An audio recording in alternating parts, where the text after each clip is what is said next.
नमस्कार दोस्तों। तो स्वागत है आप लोगों का फिर से हमारे नए एपिसोड में। आज मैं आपके साथ एक ऐसी हॉरर स्टोरी शेयर करने वाला हूँ कि उस स्टोरी को सुनने के बाद यकीन मानिए आपकी रातों की नींद उड़ सकती है। वीडियो स्टार्ट करने से पहले अगर आप मेरे चैनल पर नए आए हो तो चैनल को सब्सक्राइब कर लो, क्योंकि मैं अपने यूट्यूब चैनल पर हॉरर स्टोरी अपलोड करता रहता हूँ। तो ये गाइस, मैं आपका रोहित। तो चलिए स्टार्ट करते हैं फिर से एक नए एपिसोड को।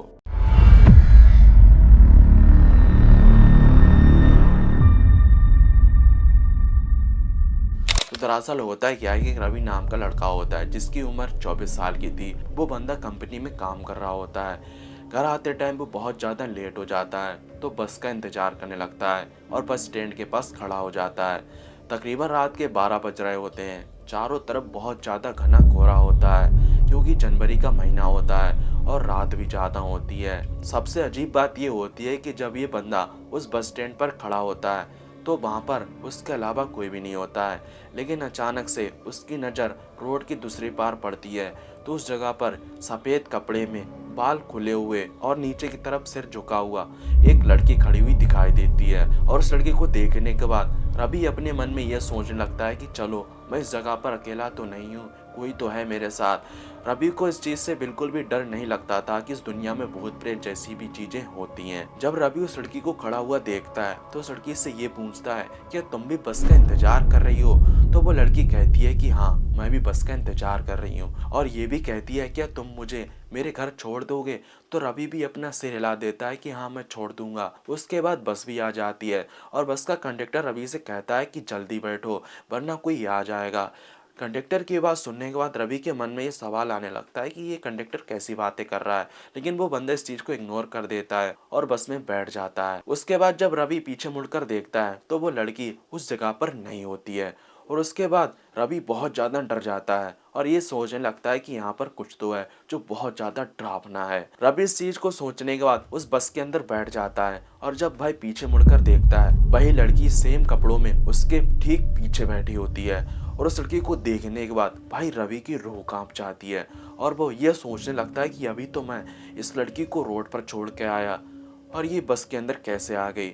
जब तक भी कंडक्टर भी आ जाता है और ये कहता है कि चलो पैसे दो, तुम्हारा टिकट काटना है। तभी रवि बहुत धीमी आवाज से कंडक्टर से ये बोलता है, क्या मेरे पीछे कोई बैठा हुआ है? फिर कंडक्टर पीछे की सीट देखता है, लेकिन कंडक्टर को उस जगह पर कोई भी दिखाई नहीं देता है। फिर रवि ये समझ चुका होता है कि बहुत ज्यादा बुरा होने वाला है मेरे साथ। थोड़ी दूर पहुंचने के बाद बस अचानक से बंद हो जाती है और कंडक्टर ये कहता है कि बस में कुछ खराबी आ गई है, थोड़ी देर रुकना होगा। और रवि को उधर बहुत ज्यादा पसीना आ रहा होता है, क्योंकि ऐसा उसके साथ कभी भी नहीं हुआ था जैसा कि उस रात उसके साथ हो रहा था। और रवि भूत प्रेत और आत्मा जैसी चीज को बिल्कुल भी नहीं मानता था, लेकिन जब उसके साथ ये हुआ तब से मानने लग गया कि हाँ भाई, भूत प्रेत जैसी भी चीजें होती हैं। जब कंडक्टर बाहर की तरफ जाता है और बस को देखता है तो बस को ठीक कर देता है और बस स्टार्ट हो जाती है और चलने लगती है। थोड़ी दूर पहुंचने के बाद बस फिर से अचानक से बंद हो जाती है। तभी फिर से कंडक्टर उतरता है और बस को देखने लगता है और बस को ठीक करता है। जब रवि एक बस की साइड में देखता है तो वो लड़की रवि को बहुत बुरी तरह से घूर रही होती है। और जब रवि कंडक्टर से ये कहता है कि देखो, यहाँ पर वही लड़की खड़ी है, तो कंडक्टर जब देखता है तो वो लड़की वहां पर नहीं होती है। तो कंडक्टर रवि से ये कहने लगता है, क्या तुम पागलों वाली बातें कर रहे हो? और तुम कहीं पागल तो नहीं हो गए हो? रात के समय सुनसान रोड पर कोई लड़की क्या करेगी? लेकिन रवि चुप हो जाता है और अपने मन में ये सोचने लगता है कि भाई आज मेरे साथ हो क्या रहा है। रवि अपने मन ही मन में डरा जा रहा था। तभी कंडक्टर बस में आ जाता है और बस स्टार्ट होती है और जाने लगती है। जब रवि अपने घर पहुंचता है तो घर आने के बाद उसके कान में एक आवाज आती है, क्या तुम मुझे घर पर छोड़ दोगे? और भाई इस आवाज को सुनने के बाद रवि की रूह कांप जाती है और रवि तुरंत उठकर बैठ जाता है और इधर उधर देखने लगता है। लेकिन सोचने वाली बात ये होती है कि रवि के रूम में उसके अलावा कोई भी नहीं होता है और उसकी मॉम एक अलग रूम में सो रही होती हैं और रवि के पापा किसी काम से बाहर गए हुए थे। उस घर में सिर्फ दो ही लोग थे, रवि और रवि की मॉम। जब रवि सो रहा होता है तभी उसके कान में एक अजीब सी आवाज़ आती है, जो कि मैंने आपको पहले बताया था। लेकिन जब वो बंदा उठकर देखता है तो उसे कोई भी दिखाई नहीं देता है। फिर वो बहुत ज़्यादा डर जाता है और तुरंत हनुमान चालीसा पढ़ने लगता है। उस रात तो रवि बहुत आसानी से सो जाता है, लेकिन जब सुबह उठकर वॉशरूम की तरफ नहाने के लिए जाता है तो उसके पीछे एक अजीब सा निशान पड़ा होता है। ऐसा निशान पड़ा होता है कि उस बंदे को किसी ने कसकर पकड़ रखा है। और ये चीज उसकी मॉम देखती है। जब वो बंदा नहाने के लिए जाता है तो तभी रवि की मॉम रवि से ये कहती है, क्या तुम्हें किसी ने मारा जो इतना तगड़ा निशान पड़ा है तुम्हारे पीछे शरीर पर? तो रवि ये कहता है कि नहीं, मुझे तो कुछ नहीं हुआ और मुझे किसी ने नहीं मारा। तभी रवि की मॉम उसका फोटो क्लिक करती हैं और उसको दिखाती हैं, और उस फोटो को देखने के बाद रवि की रूह कांप जाती है। फिर रवि अपनी मॉम को वो सारी बातें बताता है जो कल रात उसके साथ हुई थी। रवि अपनी मॉम से ये कहता है कि देखो, जब मैं रात के समय बस स्टॉप के पास खड़ा था तभी मुझे वहाँ पर एक लड़की खड़ी हुई दिखाई दी थी, लेकिन वो लड़की बहुत अजीबोगरीब तरीके की दिख रही थी। उस लड़की ने सफ़ेद कलर के कपड़े पहन रखे थे और उसकी गर्दन बिल्कुल नीचे की तरफ झुकी हुई थी और उसकी काली आंखें थीं। रवि की ये बात सुनने के बाद मॉम उसके ऊपर बहुत ज़्यादा हंसने लगती है और ये कहने लगती है, क्या पागलों वाली बातें कर रहे हो। लेकिन रवि इस चीज़ को मान जाता है कि वहाँ पर एक रियल भूत था। लेकिन रवि की मॉम इस चीज़ को नहीं मानती हैं। तभी रवि सुबह अपना टिफिन लेकर कंपनी की तरफ चला जाता है और फिर से रात के समय भाई बस स्टैंड पर आ जाता है और बस का इंतजार करने लगता है। थोड़ी देर बाद बस आ जाती है और बस के अंदर बैठ जाता है। लेकिन रवि के मन में ये सवाल बार बार उठ रहा होता है कि कल रात इस जगह पर एक लड़की दिखाई दी थी और वो लड़की आखिर थी कौन। तभी अचानक से रवि को बस के पीछे की तरफ से एक लड़की की आवाज़ आती है और वो ये कहती है, क्या तुम मुझे घर छोड़ दोगे? तो रवि तुरंत पीछे मुड़कर देखता है तो पीछे रवि के अलावा कोई भी नहीं होता है और कंडक्टर के अलावा कोई भी नहीं था। उस बस के अंदर सिर्फ और सिर्फ 3 लोग थे, बस का ड्राइवर और बस का कंडक्टर और रवि। तभी फिर से थोड़ी देर बाद वही आवाज़ आती है लड़की की, क्या तुम मुझे घर छोड़ दोगे?